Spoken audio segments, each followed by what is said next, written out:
Saya berpendapat begini, kembalikan yang kau curi. Kerugian negara yang dia timbulkan, ya harus dikembalikan. Makanya aset-aset pantas kalau negara itu menyita. Ya, kalau ada aset yang sudah milik dia sebelum dia menjabat umpamanya, atau sudah, ya nanti para ahli hukum suruh bahas apakah adil anaknya menderita juga gitu. Bijinya Donald Trump meledak. Lah terus yang kasihan sama kita itu siapa, Pak? Yang sama rakyat kecil itu siapa, Pak? Yang maling ayam, maling apa, dihukumnya lama, digebukin sampai mati. Ini yang maling dapat remisi lah, bisa nyalonin lagi lah, dikasihani lah. Tai kucing, Pak. Tembak mati nggak apa-apa, Pak. Nggak usah kasihan. Kasihan itu harusnya sama yang bawa, bayar pajak di maling. Jadi jangan harap deh undang-undang perampasan aset ini akan disahkan di pemerintahan Pak Prabowo Gibran. Tidak ada hukum yang membuat jera para koruptor. Solusinya, undang-undang perampasan aset biar jera para koruptor, biar takut. Lagi-lagi ya teman-teman semua, statement dari Pak Prabowo ini membuat kita sebagai rakyat geleng kepala. Gimana enggak coba ketika Pak Prabowo ditanya oleh jurnalis yang kemarin itu ya sampai 3 jam sempat di situ menanyakan soal perampasan aset untuk para koruptor. Kita kan sebagai rakyat itu berharap banget ya Pak Prabowo memberikan statement bahwasanya ya kita akan habisi para koruptor, kita rampas asetnya. Tapi malah justru Pak Prabowo kasihan dengan keluarga para koruptor. Bagaimana nanti ketika orang tuanya yang bersalah, anaknya juga ikut terseret dalam kesalahan. Kok berpikirnya jauh banget nyampe ke sana gitu loh. Kenapa nggak kasihan dulu sama rakyat gitu? Kenapa nggak dicoba dulu gitu? Belum kok sudah ngomong kasihan sama anaknya. Ya kalau memang ada koruptor yang mengambil uang negara ya kembalikan. Tapi kalau kok si koruptor ini punya aset sebelum mereka menjabat, ya gimana katanya untuk ahli-ahli hukum nanti di ini dululah gitu. Menurut gue sih kejauhan banget gitu kalau berpikirnya sampai sana. Kenapa nggak langsung diputuskan dulu perampasan aset gitu loh. Karena kembali lagi ya keluarga koruptor itu tetap menikmati hasil koruptornya gitu. Bahkan kita sekarang tahu lah ya bagaimana para koruptor itu hidup mewah. Ya kan, pakai jet pribadi, punya villa, punya rumah yang besar, keluarganya hedon semua. Nah uang dari mana itu? Tentu dari koruptor kan. Kenapa nggak dilakukan dulu hukuman yang setimpal, rampas asetnya, jangan kejauhan lah berpikir untuk kasihan dengan keluarganya. Seperti yang kita lihat di sini ya, Prabowo soal aset koruptor disita, apakah adil anaknya menderita? Ini tentu sakit, gue sebagai rakyatnya sakit gitu loh. Dengerin, kok ya berpikirnya jauh banget, apakah adil anaknya menderita gitu loh. Aduh, padahal masih banyak rakyatnya yang menderita Pak. Ini komentar netizen ya, adil kok Pak, emang anak si koruptor itu peduli sama rakyat jelata. Mana buktinya yang berpihak sama rakyat. Situ kemarin kampanye mau berantas korupsi, tapi ujung-ujungnya malah omon-omon doang. Sebenarnya ada guys yang gencar banget mengatakan untuk membuat undang-undang perampasan aset, tapi nyatanya nggak dipilih sama rakyatnya. Kita tahu lah ya. Padahal Pak Prabowo sendiri ya pernah nge-tweet, saya tidak bangga Indonesia dicap sebagai salah satu negara paling korup di dunia. Saya mendukung hukuman mati bagi para koruptor. Ini Pak Prabowo dulu loh ketika belum menjadi presiden. Kenapa nggak pemikiran ini dibawa sekarang beliau menjadi presiden? Kan lebih mantap lagi gitu loh. Mosok negara teganian menyita aset koruptor, mobil Rubicon, Harley, Lexus atau rumah di Pondok Indah disita. Yo kan kasihan anak-anak koruptor kemana-mana naik MRT. Gak kebayang aja sih akan betapa menderitanya mereka-mereka itu. Masa nyampe sana sih berpikirnya kan gitu. Emang gak bisa dipegang omongannya sendiri. Sekarang ngomong A besok B. Seorang pemimpin kok pelin-pelan Pak. Ya karena memang rakyat Indonesia itu menaruh penuh banyak harapan dari Pak Prabowo gitu loh untuk membuat Indonesia ini lebih maju lagi, lebih bersih lagi. Bagaimana tidak, saking banyaknya para koruptor sampai-sampai rakyatnya itu tidak percaya lagi dengan pemerintahan gitu loh. Apa-apa dikit dikorupsi, bahkan banyak banget korupsi yang triliunan gitu. Dan hukumannya itu tidak setimpal gitu loh. Maka dari itu masih banyak orang-orang yang masih mau dan terus-menerus untuk korupsi lagi gitu loh. Dalam wawancara tersebut memang Pak Prabowo mengatakan kan, kalau ada aset yang dimana sudah didapatkan oleh si koruptor ini sebelum menjabat gitu ya, nah itu tidak perlu diambil. Nah pemikiran ini menurut gue sangat terlampau jauh gitu loh. Harusnya dicoba dulu, dibuat dulu undang-undangnya, diterapkan dulu, nah nanti berjalannya waktu bisa tuh mulai diperbaiki kan gitu. Oke teman-teman semua, langsung aja kita lihat ke videonya. Bijinya Donald Trump meledak.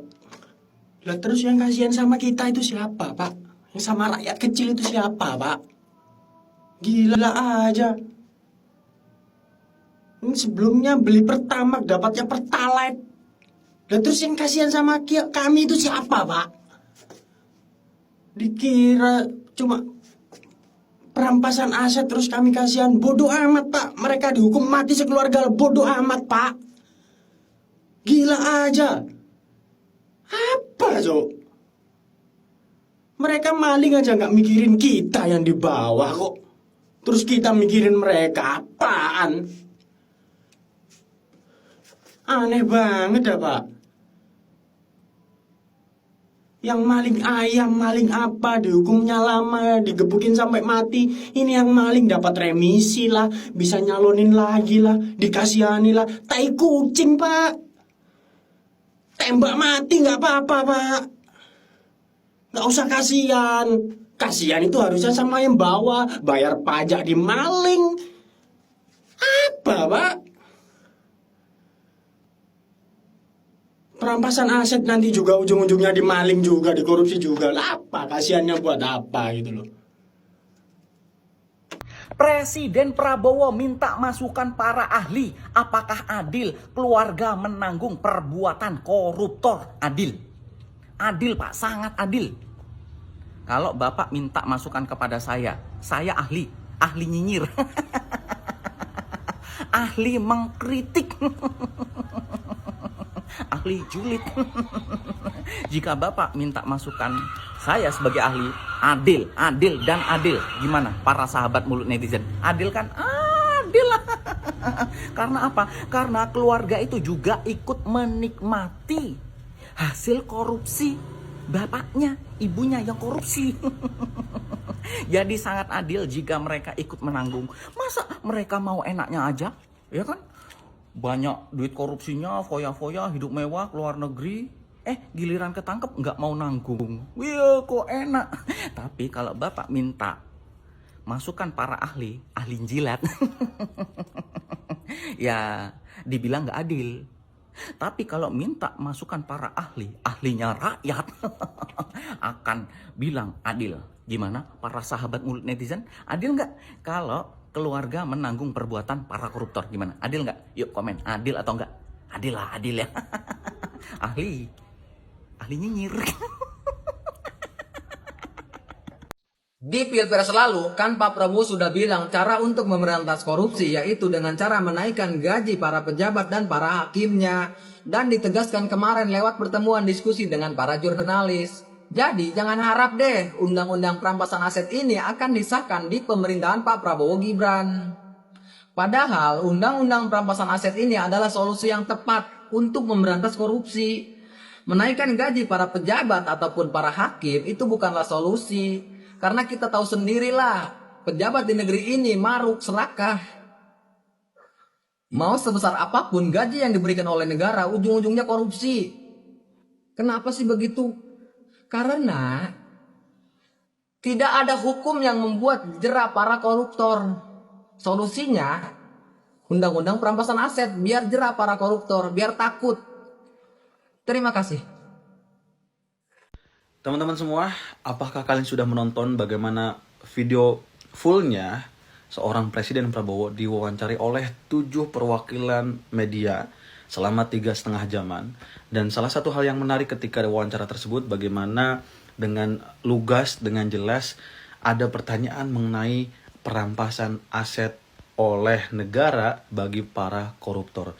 Dan jawaban Pak Prabowo, ya seperti biasa, ada sesuatu yang menarik, tapi bagi saya menunjukkan bahwa oh ternyata selama ini embel-embel koruptor akan dikejar ke Antartika, koruptor akan kemudian dibuat penjara jauh dari daratan atau di pulau terpencil gitu ya, yang banyak hiunya. Oh ternyata itu hanya sebatas omon-omon. Ketika dia bilang, apakah adil anaknya para koruptor menderita? Bayangkan, untuk sekelas koruptor yang melakukan kejahatan luar biasa brengsek, maling negara, maling uang rakyat, masih diperhatikan loh keadilan bagi anaknya. Padahal ketika mereka melakukan korupsi, mereka nggak pernah memikirkan keadilan bagi masa depan anak-anak di Indonesia yang kemudian kehilangan akses akibat uangnya dikorupsi. Mereka tidak pernah memperhatikan fasilitas negara yang harusnya bisa dinikmati oleh banyak masyarakat, tapi justru tidak bisa ada karena mereka korupsi. Jadi, Pak Prabowo yang terhormat, tagline demi rakyat yang selalu Anda gaungkan, seharusnya Anda pikir ulang untuk siapa sebetulnya. Kita tidak sedang berbicara tentang ini anaknya koruptor tidak mendapatkan keadilan. Mereka sudah melakukan kesalahan dan kejahatan luar biasa. Mereka memangkas hak yang harusnya dinikmati oleh masyarakat, oleh rakyat, oleh anak petani, oleh anak-anak yang harusnya bisa kuliah. Tapi karena dikorupsi, mereka nggak bisa mendapatkan itu semua. Jadi, keadilan yang harus dilakukan ya aset-aset para koruptor itu disita oleh negara. Itu bentuk keadilan untuk menggantikan bagaimana hal-hal yang fundamental yang harusnya ada malah justru nggak ada karena dikorupsi.